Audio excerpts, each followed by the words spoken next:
ਉਤਪਤੀ ਦੀ ਕਿਤਾਬ ਪਹਿਲੀ ਵੀਡੀਓ ਵਿੱਚ ਅਸੀਂ ਵੇਖਿਆ ਕਿ ਕਿਵੇਂ ਅਧਿਆਇ 1 ਤੋਂ 11 ਤੱਕ ਬਾਈਬਲ ਦੀ ਮੂਲ ਕਹਾਣੀ ਦੱਸੀ ਗਈ ਹੈ। ਪਰਮੇਸ਼ਵਰ ਨੇ ਸਭ ਕੁਝ ਬਣਾਇਆ ਹੈ ਅਤੇ ਉਹ ਆਪਣੇ ਵੱਲੋਂ ਸੰਸਾਰ ਤੇ ਰਾਜ ਕਰਨ ਲਈ ਮਨੁੱਖਾਂ ਨੂੰ ਆਪਣੇ ਸਰੂਪ ਤੇ ਬਣਾਉਂਦਾ ਹੈ।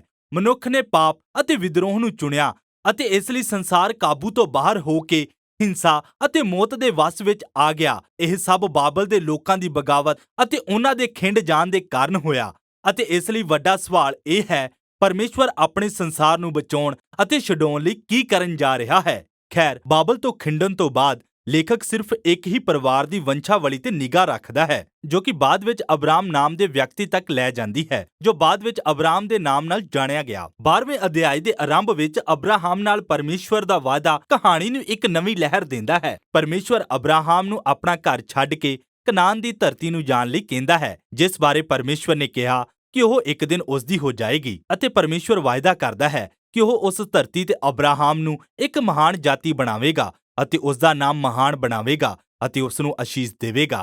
ਹੁਣ ਇਹ ਵਾਅਦੇ ਪੁਸਤਕ ਦੇ ਪਹਿਲੇ ਭਾਗਾਂ ਨਾਲ ਜੁੜੇ ਹੋਏ ਹਨ। ਬਾਬਲ ਨੇ ਹੰਕਾਰ ਨਾਲ ਆਪਣਾ ਨਾਮ ਵੱਡਾ ਕਰਨ ਦੀ ਕੋਸ਼ਿਸ਼ ਕੀਤੀ, ਪਰ ਉਹ ਇਸ ਵਿੱਚ ਕਾਮਯਾਬ ਨਾ ਹੋ ਸਕਿਆ। ਪਰ ਪਰਮੇਸ਼ਵਰ ਆਪਣੀ ਖੁੱਲ੍ਹਦਿਲੀ ਵਿੱਚ ਇੱਕ ਆਮ ਜਿਹੇ ਵਿਅਕਤੀ ਨੂੰ ਅਬਰਾਹਮ ਦਾ ਵੱਡਾ ਨਾਮ ਦੇਣ ਜਾ ਰਿਹਾ ਹੈ।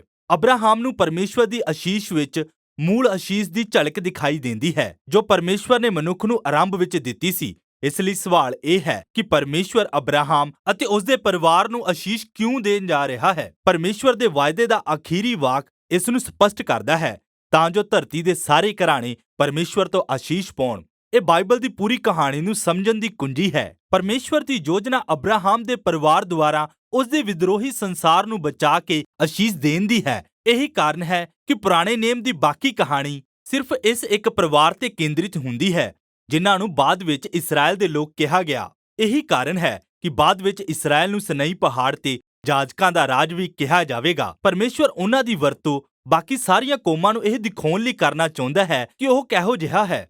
ਅਖੀਰ ਵਿੱਚ ਉਹ ਵਾਅਦਾ ਕਰਦਾ ਹੈ ਜੋ ਬਾਅਦ ਦੇ ਬਾਈਬਲ ਦੇ ਨਬੀਆਂ ਅਤੇ ਕਵੀਆਂ ਨੇ ਲਿਆ, ਜੋ ਕਹਿੰਦੇ ਹਨ ਕਿ ਵਾਅਦੇ ਦਾ ਪੂਰਾ ਹੋਣਾ ਇਸਰਾਇਲ ਦੇ ਮਸੀਹੀ ਰਾਜੇ ਦੁਆਰਾ ਹੋਵੇਗਾ, ਜਿਸ ਦਾ ਰਾਜ ਸਾਰੀਆਂ ਕੌਮਾਂ ਵਿੱਚ ਨਿਆਂ ਅਤੇ ਸ਼ਾਂਤੀ ਲਿਆਵੇਗਾ। ਹੁਣ ਕਹਾਣੀ ਦੇ ਇਸ ਭਾਗ ਤੱਕ ਇਹਨਾਂ ਵਿੱਚੋਂ ਕੁਝ ਵੀ ਸਪਸ਼ਟ ਨਹੀਂ ਹੈ। ਤੁਸੀਂ ਇਸ ਨੂੰ ਪੜ੍ਹਨਾ ਜਾਰੀ ਰੱਖੋ ਅਤੇ ਇਸ ਵਾਅਦੇ ਨੂੰ ਅੱਗੇ ਵਧਦੇ ਹੋਏ ਦੇਖੋ। ਬਾਕੀ ਦੀ ਕਿਤਾਬ ਅਬਰਾਹਮ ਅਤੇ ਉਸ ਦੇ ਪਰਿਵਾਰ ਉੱਤੇ ਕੇਂਦਰਿਤ ਹੈ। ਪਹਿਲਾਂ ਅਬਰਾਹਮ ਖੁਦ, ਫਿਰ ਉਸ ਦਾ ਪੁੱਤਰ ਇਸਹਾਕ ਅਤੇ ਫਿਰ ਉਸ ਦਾ ਪੁੱਤਰ ਯਾਕੂਬ ਅਤੇ ਫਿਰ ਯਾਕੂਬ ਦੇ 12 ਪੁੱਤਰ, ਅਤੇ ਹਰ ਪੀੜ੍ਹੀ ਦੀਆਂ ਕਹਾਣੀਆਂ ਦੋ ਮੁੱਖ ਵਿਸ਼ਿਆਂ ਦੁਆਰਾ ਜੁੜੀਆਂ ਹੋਈਆਂ ਹਨ। ਪਹਿਲਾਂ ਅਬਰਾਹਮ ਦੇ ਪਰਿਵਾਰ ਦੀ ਹਰ ਪੀੜ੍ਹੀ ਨੂੰ ਵਾਰ-ਵਾਰ ਅਸਫਲ ਹੁੰਦੇ ਵਿਖਾਇਆ ਗਿਆ ਹੈ। ਉਹ ਗਲਤ ਫੈਸਲੇ ਲੈਂਦੇ ਰਹਿੰਦੇ ਹਨ ਜੋ ਉਹਨਾਂ ਦੀ ਜ਼ਿੰਦਗੀ ਖਰਾਬ ਕਰ ਦਿੰਦੇ ਹਨ ਅਤੇ ਪਰਮੇਸ਼ਵਰ ਦੇ ਵਾਅਦੇ ਨੂੰ ਸ਼ੱਕ ਵਿੱਚ ਪਾ ਦਿੰਦੇ ਹਨ। ਫਿਰ ਵੀ ਪਰਮੇਸ਼ਵਰ ਉਹਨਾਂ ਦੇ ਪ੍ਰਤੀ ਵਫਾਦਾਰ ਬਣਿਆ ਰਿਹਾ। ਉਹ ਉਹਨਾਂ ਨੂੰ ਉਹਨਾਂ ਤੋਂ ਹੀ ਬਚਾਉਂਦਾ ਰਿਹਾ ਅਤੇ ਉਹਨਾਂ ਦੀਆਂ ਅਸਫਲਤਾਵਾਂ ਦੇ ਬਾਵਜੂਦ ਉਹਨਾਂ ਨੂੰ ਅਸ਼ੀਸ਼ ਦੇਣ ਅਤੇ ਉਹਨਾਂ ਦੁਆਰਾ ਕੌਮਾਂ ਨੂੰ ਅਸ਼ੀਸ਼ ਦੇਣ ਦੇ ਆਪਣੇ ਵਾਅਦੇ ਨੂੰ ਸਾਬਿਤ ਕਰਦਾ ਰਿਹਾ। ਇਸ ਲਈ ਅਬਰਾਹਮ ਦੀਆਂ ਕਹਾਣੀਆਂ ਪਰਮੇਸ਼ਵਰ ਨੇ ਅਬਰਾਹਮ ਨੂੰ ਇੱਕ ਵੱਡਾ ਪਰਿਵਾਰ ਦੇਣ ਦਾ ਵਾਅਦਾ ਕੀਤਾ ਸੀ, ਪਰ ਦੋ ਵੱਖ-ਵੱਖ ਮੌਕਿਆਂ ਤੇ ਉਹ ਆਪਣੇ ਜੀਵਨ ਨੂੰ ਲੈ ਕੇ ਡਰ ਗਿਆ, ਕਿਉਂਕਿ ਦੂਜੇ ਆਦਮੀ ਉਸ ਦੀ ਪਤਨੀ ਵੱਲ ਆਕਰਸ਼ਿਤ ਹੋ ਗਏ ਸਨ ਅਤੇ ਉਹ ਇਸ ਤੋਂ ਵੀ ਇਨਕਾਰ ਕਰਦਾ ਹੈ ਕਿ ਉਸਨੇ ਉਸ ਦੇ ਨਾਲ ਵਿਆਹ ਵੀ ਕੀਤਾ ਹੈ, ਜਿਸ ਕਾਰਨ ਇਹ ਸਭ ਸਮੱਸਿਆਵਾਂ ਪੈਦਾ ਹੁੰਦੀਆਂ ਹਨ। ਇੰਨਾ ਹੀ ਨਹੀਂ, ਅਬਰਾਹਮ ਅਤੇ ਉਸ ਦੀ ਪਤਨੀ ਸਾਰਾ ਦੇ ਬੱਚੇ ਨਹੀਂ ਹੋ ਸਕਦੇ ਅਤੇ ਇਸ ਲਈ ਸਾਰਾ ਅਬਰਾਹਮ ਨੂੰ ਆਪਣੀ ਨੌਕਰ ਲੜਕੀਆਂ ਵਿੱਚੋਂ ਇੱਕ ਨਾਲ ਸੌਣ ਦਾ ਪ੍ਰਬੰਧ ਕਰਦੀ ਹੈ, ਜਿਸ ਨਾਲ ਪਰਿਵਾਰ ਵਿੱਚ ਸਮੱਸਿਆਵਾਂ ਵੀ ਪੈਦਾ ਹੁੰਦੀਆਂ ਹਨ। ਪਰ ਹਰ ਵਾਰ ਪਰਮੇਸ਼ਵਰ ਅਬਰਾਹਮ ਨੂੰ ਬਚਾਉਂਦਾ ਹੈ ਅਤੇ 15 ਅਤੇ 17 ਅਧਿਆਵਾਂ ਵਿੱਚ ਪਰਮੇਸ਼ਵਰ ਨੇ ਅਬਰਾਹਮ ਨਾਲ ਆਪਣੇ ਵਾਅਦੇ ਨੂੰ ਇੱਕ ਅਧਿਕਾਰਕ ਵਚਨਬੱਧਤਾ ਦੇ ਨਾਲ ਇੱਕ ਨਾਮ ਦਿੱਤਾ, ਜਿਸ ਨੂੰ ਨੇਮ ਕਿਹਾ ਜਾਂਦਾ ਹੈ। ਇਹ ਇੱਕ ਉੱਤਮ ਦ੍ਰਿਸ਼ ਹੈ। ਪਰਮੇਸ਼ਵਰ ਅਬਰਾਹਮ ਨੂੰ ਰਾਤ ਦੇ ਤਾਰਿਆਂ ਨੂੰ ਵੇਖਣ ਅਤੇ ਉਹਨਾਂ ਦੀ ਗਿਣਤੀ ਕਰਨ ਲਈ ਸੱਦਦਾ ਹੈ ਅਤੇ ਉਹ ਕਹਿੰਦਾ ਹੈ, ਇਸ ਤਰ੍ਹਾਂ ਤੇਰਾ ਪਰਿਵਾਰ ਬਹੁਤ ਜ਼ਿਆਦਾ ਹੋਣ ਜਾ ਰਿਹਾ ਹੈ। ਬੱਚਿਆਂ ਦਾ ਨਾ ਹੋਣਾ ਅਤੇ ਉਹਨਾਂ ਦੇ ਹੋਣ ਦਾ ਕੋਈ ਵੀ ਜ਼ਰੀਆ ਨਾ ਹੋਣਾ, ਅਜਿਹੀਆਂ ਸਾਰੀਆਂ ਅਸੰਭਾਵਨਾਵਾਂ ਦੇ ਬਾਵਜੂਦ ਅਬਰਾਹਮ ਅਸਮਾਨ ਵੱਲ ਵੇਖਦਾ ਹੈ ਅਤੇ ਬਸ ਪਰਮੇਸ਼ਵਰ ਦੇ ਵਾਅਦੇ ਤੇ ਭਰੋਸਾ ਕਰਦਾ ਹੈ ਅਤੇ ਪਰਮੇਸ਼ਵਰ ਜਵਾਬ ਵਿੱਚ ਅਬਰਾਹਮ ਨਾਲ ਨੇਮ ਬੰਨ੍ਹਦਾ ਹੈ ਅਤੇ ਵਾਅਦਾ ਕਰਦਾ ਹੈ ਕਿ ਉਹ ਬਹੁਤ ਸਾਰੀਆਂ ਕੌਮਾਂ ਦਾ ਪਿਤਾ ਹੋਵੇਗਾ, ਤਾਂ ਜੋ ਸਾਰਾ ਸੰਸਾਰ ਪਰਮੇਸ਼ਵਰ ਦੀ ਅਸ਼ੀਸ਼ ਪਾ ਸਕੇ। ਪਰਮੇਸ਼ਵਰ ਅਬਰਾਹਮ ਨੂੰ ਕਹਿੰਦਾ ਹੈ ਕਿ ਉਹ ਆਪਣੇ ਪਰਿਵਾਰ ਨੂੰ ਨੇਮ ਦੇ ਚਿੰਨ੍ਹ ਨਾਲ ਨਿਸ਼ਾਨਬੱਧ ਕਰੇ, ਅਰਥਾਤ ਪਰਿਵਾਰ ਦੇ ਸਾਰੇ ਮੁੰਡਿਆਂ ਦੀ ਸੁੰਨਤ ਕਰਾਵੇ। ਇਹ ਚਿੰਨ੍ਹ ਉਹਨਾਂ ਨੂੰ ਯਾਦ ਕਰਾਉਣ ਲਈ ਸੀ ਕਿ ਪਰਿਵਾਰ ਦਾ ਫਲਦਾਇਕ ਹੋਣਾ ਪਰਮੇਸ਼ਵਰ ਦੀ ਵੱਲੋਂ ਇੱਕ ਤੋਹਫਾ ਹੈ। ਅਤੇ ਬਾਅਦ ਵਿੱਚ ਅਬਰਾਹਮ ਦੇ ਬਹੁਤ ਸਾਰੇ ਬੱਚੇ ਹੋਏ ਅਤੇ ਚੰਗੇ ਬੁਢਾਪੇ ਵਿੱਚ ਉਹ ਮਰ ਗਿਆ। ਹੁਣ ਯਾਕੂਬ ਦੀ ਕਹਾਣੀ ਇਹਨਾਂ ਵਿਸ਼ਿਆਂ ਨੂੰ ਬਹੁਤ ਨਾਟਕੀ ਢੰਗ ਨਾਲ ਪੇਸ਼ ਕਰਦੀ ਹੈ। ਜਨਮ ਤੋਂ ਹੀ ਯਾਕੂਬ ਆਪਣੇ ਨਾਮ ਦੇ ਅਨੁਸਾਰ ਜਿਉਂਦਾ ਹੈ, ਜਿਸ ਦਾ ਅਰਥ ਧੋਖੇਬਾਜ਼ ਹੈ। ਉਹ ਆਪਣੇ ਭਰਾ ਈਸਾਓ ਤੋਂ ਧੋਖੇ ਨਾਲ ਉਸ ਦੀ ਵਿਰਾਸਤ ਅਤੇ ਅਸ਼ੀਸ਼ ਖੋਹ ਲੈਂਦਾ ਹੈ ਅਤੇ ਉਹ ਇਹ ਆਪਣੇ ਬਜ਼ੁਰਗ ਅੰਨ੍ਹੇ ਪਿਤਾ ਨੂੰ ਧੋਖਾ ਦੇ ਕੇ ਕਰਦਾ ਹੈ ਅਤੇ ਫਿਰ ਉਹ ਭੱਜ ਜਾਂਦਾ ਹੈ। ਉਹ 4 ਵਿਆਹ ਕਰਦਾ ਹੈ, ਜਦਕਿ ਉਹ ਸਿਰਫ ਰਾਖੇਲ ਨੂੰ ਹੀ ਪਿਆਰ ਕਰਦਾ ਹੈ ਅਤੇ ਇਸ ਕਰਕੇ ਪਰਿਵਾਰ ਵਿੱਚ ਹਰ ਕਿਸਮ ਦਾ ਵਿਰੋਧ ਪੈਦਾ ਹੁੰਦਾ ਹੈ। ਯਾਕੂਬ ਨੂੰ ਇੱਕੋ ਚੀਜ਼ ਹਲੀਮ ਕਰਦੀ ਹੈ, ਉਸ ਦੇ ਮਾਮੇ ਲਾਬਾਨ ਦੁਆਰਾ ਧੋਖਾ, ਜੋ ਉਸ ਨਾਲ ਕਈ ਸਾਲਾਂ ਤੱਕ ਧੋਖਾ ਕਰਦਾ ਰਿਹਾ। ਹੁਣ ਸਥਿਤੀ ਪੂਰੀ ਤਰ੍ਹਾਂ ਬਦਲ ਜਾਂਦੀ ਹੈ ਅਤੇ ਇਸ ਲਈ ਇਹ ਇੱਕ ਹਲੀਮ ਯਾਕੂਬ ਹੈ ਜੋ ਆਪਣੇ ਦੇਸ਼ ਵਾਪਸ ਆਉਂਦਾ ਹੈ। ਅਤੇ ਇੱਕ ਬਹੁਤ ਅਜੀਬ ਕਹਾਣੀ ਵਿੱਚ ਯਾਕੂਬ ਪਰਮੇਸ਼ਵਰ ਤੋਂ ਅਸ਼ੀਸ਼ ਮੰਗਦਾ ਹੈ ਜਦੋਂ ਉਹ ਪਰਮੇਸ਼ਵਰ ਨਾਲ ਘੋਲ ਕਰਦਾ ਹੈ। ਇਹ ਸੱਚ ਹੈ ਕਿ ਕੁਝ ਚੀਜ਼ਾਂ ਅਸਲ ਵਿੱਚ ਕਦੇ ਨਹੀਂ ਬਦਲਦੀਆਂ, ਹੈ ਨਾ? ਹਾਲਾਂਕਿ ਪਰਮੇਸ਼ਵਰ ਯਾਕੂਬ ਦੀ ਦ੍ਰਿੜਤਾ ਦਾ ਸਨਮਾਨ ਕਰਦਾ ਹੈ ਅਤੇ ਅਬਰਾਹਮ ਦੀ ਅਸ਼ੀਸ਼ ਯਾਕੂਬ ਨੂੰ ਦਿੰਦਾ ਹੈ। ਪਰਮੇਸ਼ਵਰ ਯਾਕੂਬ ਦਾ ਨਾਮ ਬਦਲ ਕੇ ਇਸਰਾਏਲ ਰੱਖਦਾ ਹੈ, ਜਿਸ ਦਾ ਅਰਥ ਹੈ ਜੋ ਪਰਮੇਸ਼ਵਰ ਦੇ ਨਾਲ ਘੋਲ ਕਰਦਾ ਹੈ। ਹੁਣ ਇਹ ਕਿਤਾਬ ਦਾ ਆਖਰੀ ਭਾਗ ਹੈ, ਯਾਕੂਬ ਦੇ ਪੁੱਤਰਾਂ ਦੀ ਕਹਾਣੀ, ਜਿੱਥੇ ਸਾਰੇ ਵਿਸ਼ੇ ਮੁੱਖ ਵਿਸ਼ੇ ਨਾਲ ਮਿਲ ਜਾਂਦੇ ਹਨ।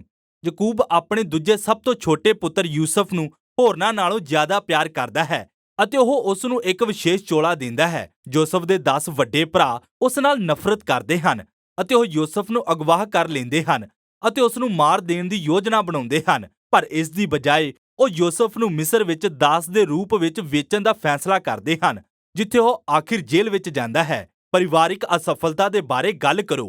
ਹੁਣ ਪਰਮੇਸ਼ਵਰ ਯੂਸਫ ਦੇ ਨਾਲ ਹੈ ਅਤੇ ਉਹ ਯੂਸਫ ਨੂੰ ਜੇਲ੍ਹ ਤੋਂ ਛਡਾਉਣ ਦੀ ਯੋਜਨਾ ਬਣਾਉਂਦਾ ਹੈ ਅਤੇ ਅੰਤ ਵਿੱਚ ਫਿਰੌਨ ਯੂਸਫ ਨੂੰ ਉੱਚਾ ਉਠਾ ਕੇ ਪੂਰੇ ਮਿਸਰ ਉੱਤੇ ਦੂਸਰੇ ਸਥਾਨ ਦਾ ਅਧਿਕਾਰ ਯੂਸਫ ਦੇ ਹੱਥ ਵਿੱਚ ਦੇ ਦਿੰਦਾ ਹੈ ਅਤੇ ਯੂਸਫ ਮਿਸਰ ਦੇਸ਼ ਨੂੰ ਅਕਾਲ ਤੋਂ ਬਚਾਉਂਦਾ ਹੈ ਅਤੇ ਉਹ ਆਪਣੇ ਭਰਾਵਾਂ ਅਤੇ ਪਰਿਵਾਰ ਨੂੰ ਵੀ ਭੁੱਖਿਆਂ ਮਰਨ ਤੋਂ ਬਚਾਉਂਦਾ ਹੈ। ਅਤੇ ਇੱਕ ਵਾਰ ਫਿਰ ਅਸੀਂ ਦੇਖ ਸਕਦੇ ਹਾਂ ਕਿ ਅਬਰਾਹਮ ਦੇ ਪਰਿਵਾਰ ਦੀ ਮੂਰਖਤਾ ਅਤੇ ਪਾਪ ਨੂੰ ਪਰਮੇਸ਼ਵਰ ਦੀ ਵਫ਼ਾਦਾਰੀ ਮਿਲਦੀ ਹੈ। ਉਹ ਆਪਣੇ ਭਰਾਵਾਂ ਨੂੰ ਕਹਿੰਦਾ ਹੈ, ਤੁਸੀਂ ਸਾਰਿਆਂ ਨੇ ਇਹ ਯੋਜਨਾ ਬੁਰਾਈ ਲਈ ਬਣਾਈ ਸੀ, ਪਰ ਪਰਮੇਸ਼ਵਰ ਨੇ ਇਸ ਨੂੰ ਭਲਾਈ ਨਾਲ ਬਦਲ ਦਿੱਤਾ ਤਾਂ ਜੋ ਬਹੁਤ ਸਾਰੀਆਂ ਜਾਨਾਂ ਬਚਾਈਆਂ ਜਾਣ। ਹੁਣ ਇਹਨਾਂ ਸ਼ਬਦਾਂ ਨੂੰ ਯੋਜਨਾਬੱਧ ਤਰੀਕੇ ਨਾਲ ਕਿਤਾਬ ਦੇ ਅੰਤ ਵਿੱਚ ਰੱਖਿਆ ਗਿਆ ਹੈ, ਕਿਉਂਕਿ ਇਹ ਨਾ ਸਿਰਫ ਯੂਸਫ ਅਤੇ ਉਸ ਦੇ ਭਰਾਵਾਂ ਦੀ ਕਹਾਣੀ ਨੂੰ ਸੰਖੇਪ ਵਿੱਚ ਦੱਸਦੇ ਹਨ, ਬਲਕਿ ਪੂਰੀ ਕਿਤਾਬ ਦਾ ਸਾਰ ਦਿੰਦੇ ਹਨ। ਉਤਪਤ 3 ਤੋਂ ਬਾਅਦ ਮਨੁੱਖ ਸਵਾਰਥੀ ਤਰੀਕੇ ਨਾਲ ਕੰਮ ਅਤੇ ਬੁਰਾਈ ਕਰਦੇ ਰਹੇ, ਪਰ ਪਰਮੇਸ਼ਵਰ ਆਪਣੇ ਸੰਸਾਰ ਨੂੰ ਇਸ ਦੀਆਂ ਯੋਜਨਾਵਾਂ ਤੇ ਨਹੀਂ ਛੱਡ ਰਿਹਾ। ਉਹ ਲੋਕਾਂ ਦੀਆਂ ਅਸਫਲਤਾਵਾਂ ਦੇ ਬਾਵਜੂਦ ਉਹਨਾਂ ਨੂੰ ਅਸ਼ੀਸ਼ ਦੇਣ ਲਈ ਵਫ਼ਾਦਾਰ ਅਤੇ ਦ੍ਰਿੜ ਰਹਿੰਦਾ ਹੈ। ਤੁਸੀਂ ਖਾਸ ਤੌਰ ਤੇ ਇਹ ਵੇਖ ਸਕਦੇ ਹੋ ਕਿ ਕਿਵੇਂ ਔਰਤ ਦੀ ਸੰਤਾਨ ਬਾਰੇ ਉਹ ਰਹੱਸਮਈ ਵਾਅਦਾ ਸਾਰੀ ਕਿਤਾਬ ਵਿੱਚ ਵਿਕਸਿਤ ਹੁੰਦਾ ਹੈ। ਉਤਪਤ 3 ਨੂੰ ਯਾਦ ਰੱਖੋ, ਪਰਮੇਸ਼ਵਰ ਨੇ ਵਾਅਦਾ ਕੀਤਾ ਸੀ ਕਿ ਇੱਕ ਜ਼ਖਮੀ ਜੇਤੂ ਆਵੇਗਾ ਅਤੇ ਸੱਪ ਨੂੰ ਕੁਚਲ ਦੇਵੇਗਾ ਅਤੇ ਬੁਰਾਈ ਨੂੰ ਇਸ ਦੀ ਜੜੋਂ ਕੱਢ ਦੇਵੇਗਾ। ਲੇਖਕ ਫਿਰ ਇਸ ਵਾਅਦੇ ਨੂੰ ਸਿੱਧਾ ਅਬਰਾਹਮ ਦੇ ਪਰਿਵਾਰ ਨਾਲ ਜੋੜਦਾ ਹੈ।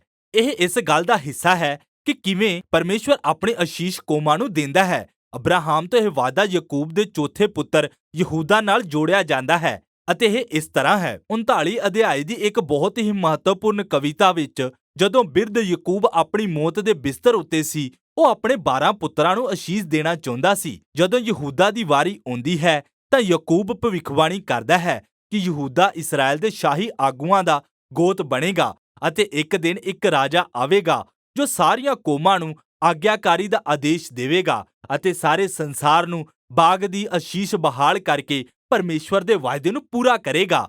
ਅਤੇ ਫਿਰ ਇਸ ਤੋਂ ਬਾਅਦ ਯਾਕੂਬ ਦੀ ਮੌਤ ਹੋ ਜਾਂਦੀ ਹੈ ਅਤੇ ਬਾਅਦ ਵਿੱਚ ਯੂਸਫ ਦੀ ਵੀ ਮੌਤ ਹੋ ਜਾਂਦੀ ਹੈ ਅਤੇ ਵੱਧ ਰਿਹਾ ਪਰਿਵਾਰ ਮਿਸਰ ਵਿੱਚ ਰਹਿੰਦਾ ਹੈ। ਅਤੇ ਇਸ ਲਈ ਉਤਪਤ ਦੀ ਕਿਤਾਬ ਇਹਨਾਂ ਸਾਰੀਆਂ ਭਵਿੱਖ ਦੀਆਂ ਉਮੀਦਾਂ ਅਤੇ ਵਾਅਦਿਆਂ ਨੂੰ ਅਵਿਕਸਿਤ ਅਵਸਥਾ ਵਿੱਚ ਛੱਡ ਕੇ ਹੀ ਸਮਾਪਤ ਹੋ ਜਾਂਦੀ ਹੈ ਅਤੇ ਇਹ ਤੁਹਾਨੂੰ ਪੰਨਾ ਮੋੜ ਕੇ ਇਹ ਵੇਖਣ ਲਈ ਮਜਬੂਰ ਕਰਦਾ ਹੈ ਕਿ ਹੁਣ ਅੱਗੇ ਕੀ ਵਾਪਰੇਗਾ।